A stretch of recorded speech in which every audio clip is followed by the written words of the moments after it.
Assalamualaikum Bere, selamat datang kembali di Guru Gembul Channel. Baraya, silahkan simak foto ini.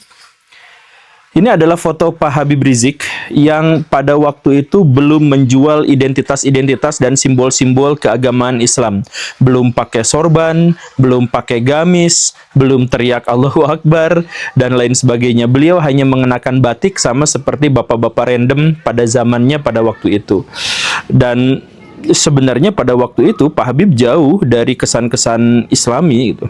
Jangankan lulusan pesantren, bahkan beliau adalah lulusan dari sekolah Kristen yang menunjukkan bahwa beliau dididik dalam suasana yang inklusif, yang terbuka, yang jauh dari semangat revivalis Islam. Tetapi kenapa semuanya tiba-tiba berubah? Kenapa tiba-tiba Pak Habib memiliki persona seperti yang sekarang kita ketahui sejak beliau menjalin hubungan rahasia dengan sekelompok perwira militer?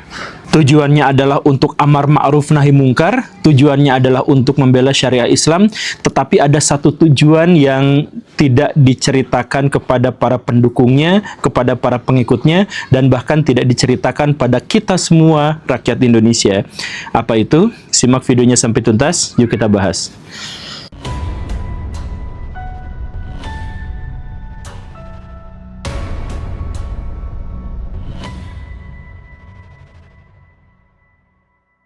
Di tahun 1998, Indonesia sedang dalam kondisi yang sangat tidak baik-baik saja.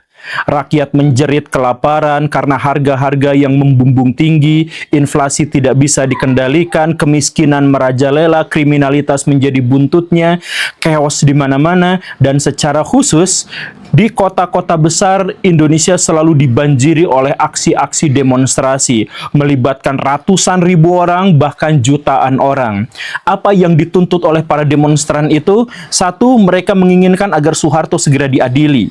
Kemudian mereka juga menuntut agar hukum ditegakkan. Kemudian mereka menuntut agar para koruptor itu juga dilenyapkan. Dan mereka menuntut agar harga-harga kebutuhan pokok distabilkan lagi. Tapi pertanyaannya adalah gimana cara menstabilkan harga-harga dalam situasi yang seperti itu? Bayangkan setiap hari ada kerusuhan, setiap hari ada pembakaran, setiap hari ada kekacauan. Kemudian investor-investor tentu saja lari dengan aset-aset dan uang-uang mereka. Kemudian menteri-menteri kompak mengundurkan diri karena takut bertanggung jawab. Presidennya sendiri pada waktu itu dicaci maki, fasilitas umum dibakar dan dihancurkan, etnis-etnis tertentu diburu, dan dibunuh.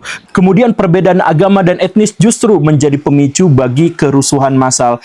Ini benar-benar tidak bisa diselesaikan. Bahkan yang lebih miris lagi, pada waktu itu tentara-tentara tidak dalam satu komando. Mereka kebingungan siapa sebenarnya yang harus mengkomando kami. Mereka menunggu. Ada di antara komandannya itu yang berpikir untuk bisa menyelesaikan kerusuhan ini, kita lakukan tindakan represif. Gunakan peluru tajam, gunakan kekerasan. Tapi ada di antara tentara yang berpikir jangan seperti itu, nanti chaosnya malah lebih besar lagi. Mereka justru malah melakukan tindakan-tindakan yang lebih dekat dengan rakyat, walaupun digebukin oleh rakyat itu sendiri. Kemudian ada di antara mereka yang justru malah bikin gerakan-gerakan di belakang, bikin konspirasi, bikin pasukan-pasukan bayangan, intel-intel yang tidak diketahui dan sebagainya. Ada yang melakukan penculikan, ada yang melakukan serangkaian pembunuhan, dan lain sebagainya. Kacau sekali pada waktu itu tentara. Tapi ada satu tentara, ada seorang perwira yang mengajukan sebuah ide. Namanya adalah Pak Wiranto. Saya punya ide, kata Pak Wiranto. Apa idenya?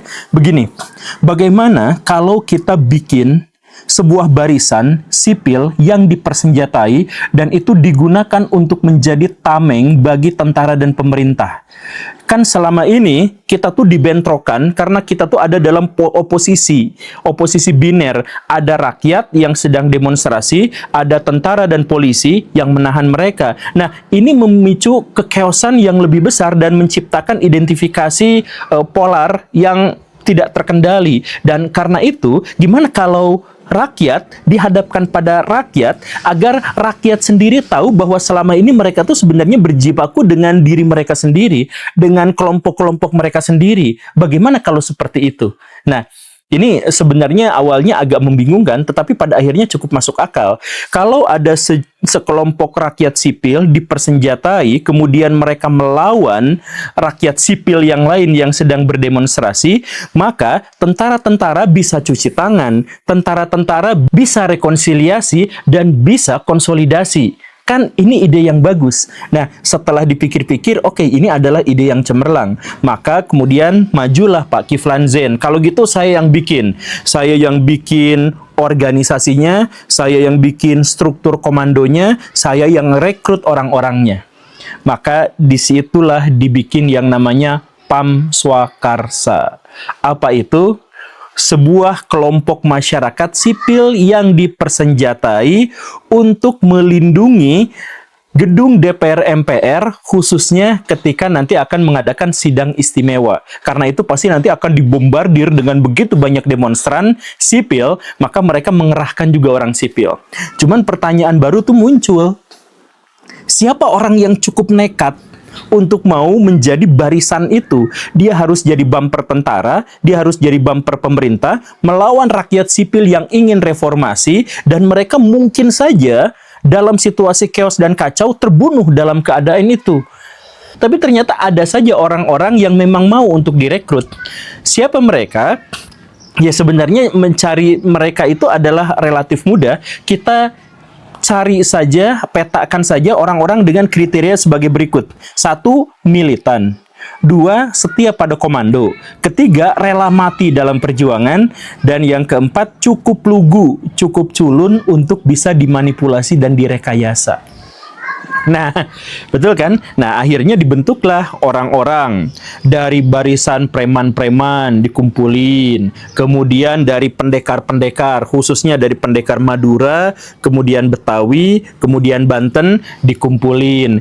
Kemudian ada underbow dari beberapa partai politik, khususnya pada waktu itu ya tentu saja Golkar gitu ya, masukin ke situ. Dan bagian terbesarnya itu adalah ormas-ormas Islam. Karena apa?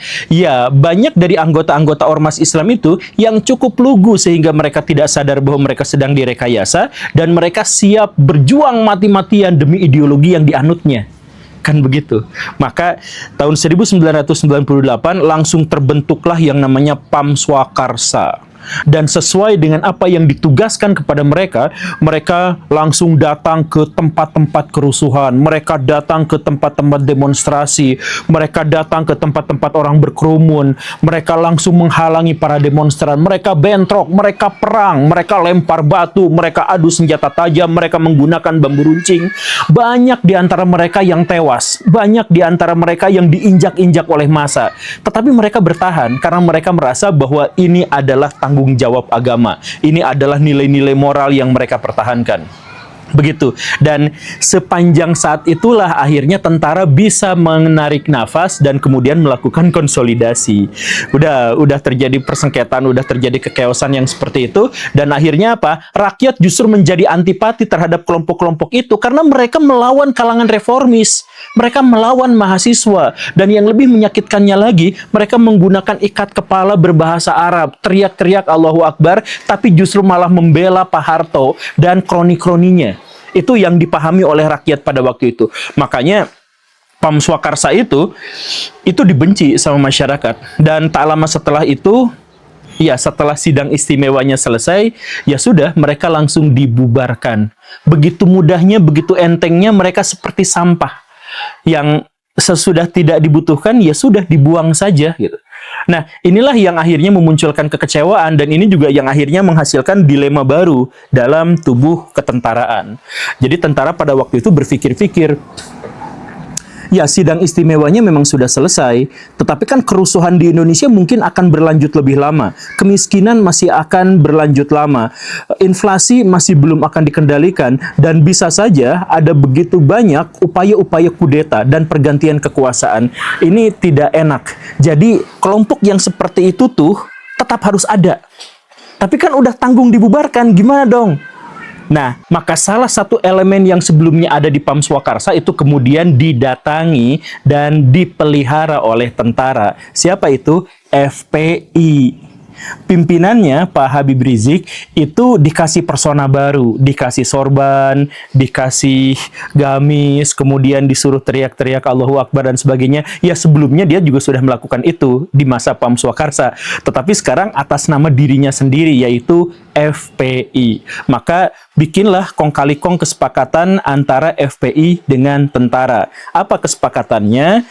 FPI mengatakan bahwa tujuan kami didirikan itu adalah untuk memperjuangkan dan menegakkan syariat Islam, untuk menegakkan amar ma'ruf nahi mungkar, dan mereka harus diizinkan untuk melakukan tindakan-tindakan yang akan menegakkan berdirinya aturan-aturan Islam. Begitu. Kata tentara, oke, deal. Tetapi FPI juga harus menyesuaikan dengan apa yang menjadi kepentingan-kepentingan dari tentara. Apa itu? Kalau ada kerusuhan, FPI yang datang. Kalau ada demonstrasi, FPI yang datang. Kalau nanti ada bencana alam, FPI yang datang. Silahkan kalian, gak apa-apa cari muka Pak Habib Rizik, silahkan tampil ke podium, jadi orang yang menjadi single fighter, yang jadi orang yang jadi sorotan kamera, jadi media darling, silahkan di situ. Tapi ingat, kalau ada kerusuhan, kalau ada apa-apa, ya FPI yang turun. Dan benarlah, nanti ada kerusuhan Ambon, nanti ada kerusuhan Poso, dan sebagainya, itu FPI yang digerakkan. Dan pasti ada di garda terdepan. Kemudian nanti kalau ada bencana alam, begini dan begitu, termasuk di Aceh, itu FPI pasti yang datang duluan. Habib Rizik itu sering mengatakan bahwa kalau ada bencana, kami yang datang duluan. Ya iya, karena dia menggunakan fasilitas-fasilitas tentara. Yang sebenarnya terjadi adalah tentara yang datang duluan ke sana, tetapi FPI yang mengklaimnya. Ya karena apa? Karena tentara justru tidak mau terlihat. Ada kerusuhan-kerusuhan yang nggak mau terlihat karena resikonya menjadi terlalu besar. Ada pelanggaran HAMLA, ada pelanggaran SOP, dan lain sebagainya. Karena pada waktu itu memang masa transisi, masa kerusuhan.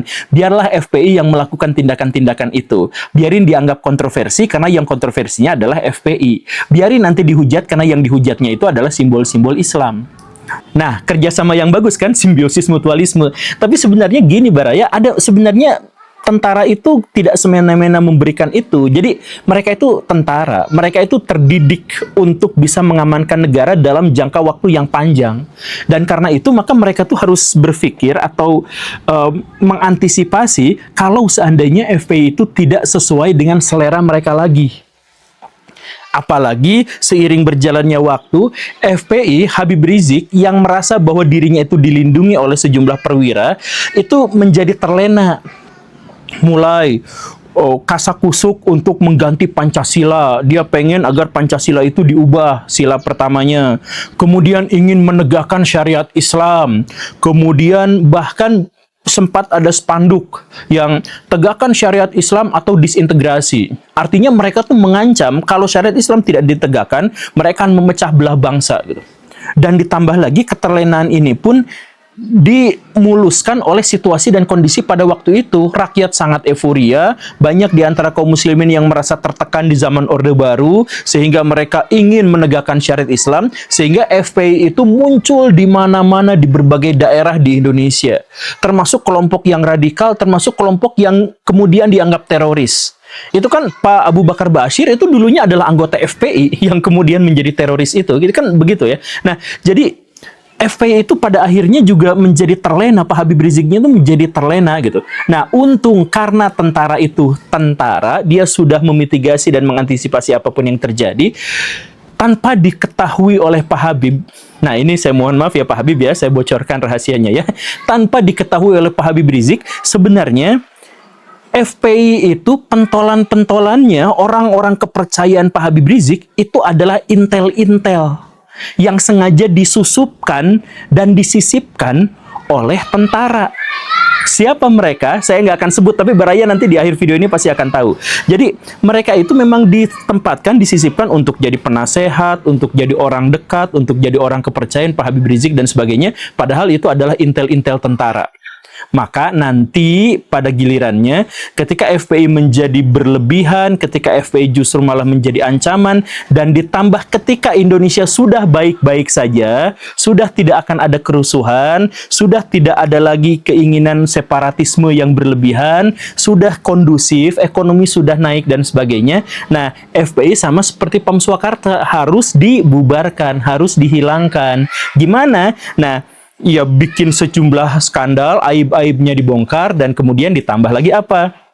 Intel-intel yang tadi ditempatkan sebagai penasehat dan orang dekat Habib Rizik, satu demi satu mengundurkan diri, satu demi satu keluar, satu demi satu berbalik arah menjadi lawannya. Baraya cek dalam sejarah FPI, itu banyak orang-orang yang tiba-tiba keluar, atau tiba-tiba hilang, atau tiba-tiba berbalik arah, dan sebagainya.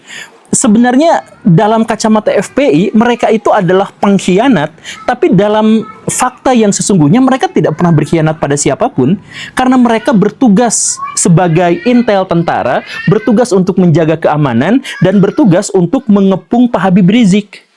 Jadi setelah misi itu selesai, ya mereka keluar, berbalik arah, dan dikasih reward oleh tentara, oleh negara. Sedangkan Pak Habib Rizik dan teman-teman yang sudah tidak dibutuhkan lagi, dan justru sudah menjadi terlalu terlena dengan kebesarannya, dengan kekuatannya, akhirnya ya dibuang begitu saja. Dan sekarang sudah tidak lagi memiliki kekuatan yang signifikan. Ya mungkin masih didukung oleh beberapa tokoh seperti dari Gerindra dan sebagainya, tapi itu tidak akan lagi signifikan. Nah, itulah adalah pelajaran buat kita semua, Baraya. Jadi bahkan Pak Habib Rizik yang katanya punya karomah karena dia adalah wali, karena dia adalah Habib dan sebagainya, dia ternyata tidak tahu bahwa orang-orang sekelilingnya itu adalah orang-orang yang di-set untuk menghancurkannya. Dan Pak Habib Rizik yang begitu terlena, pada akhirnya sekarang dibuang seperti sampah saja. Kalau Baraya sekarang datang ke pengajian Pak Habib Rizik, ya bahasannya sekarang nggak jauh dari masalah keluarga, ya nanti fikih dan lain sebagainya, menjadi hal yang seperti itu saja. Sudah, ya saya mohon maaf ya, sudah dibuang saja. Dan ini juga adalah pelajaran lain buat kita, adalah bahwa kalau Baraya menemukan sekarang ada orang yang terlalu superior, terlalu kuat, terlalu heroik, terlalu besar namanya, dan itu mendadak, curigai. Jangan-jangan mereka bukan aslinya seperti itu, tetapi mereka adalah bagian dari operasi militer dengan tujuan yang tidak kita ketahui, sampai semuanya terlambat. Terima kasih karena sudah menyimak. Saya Guru Gembul. Assalamualaikum warahmatullahi wabarakatuh.